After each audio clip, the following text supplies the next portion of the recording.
Mga kabrigada, kinumpirma ng Commission on Elections na umabot sa halos 1,700 ang mga na-monitor nilang election-related incidents mula May 5 hanggang 20 ngayong taon.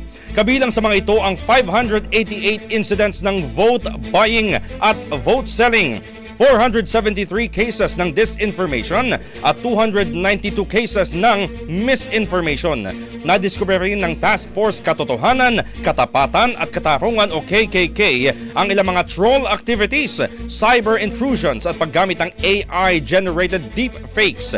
Ayon kay COMELEC Chairperson George Erwin Garcia, ang pagmamonitor ay bahagi ng kanilang pagtitiyak na tiyakin ang tapat, totoo at ligtas na halalan sa buong bansa. Mababatid ang Task Force KKK ay pinamumunuan ni Commissioner Nelson Celis, katuwang ang DICT, CICC, ang PNP, NBI, NICA, gayon din ang Meta, Google at TikTok, kasama na ang NAMFREL, PPCRV at Lente. Brigada Balita Nationwide. Brigada Balita. Ang bahaging ito ay hatid sa atin ng Guard C Plus with Zinc Capsule. Always protektado ang kalusugan.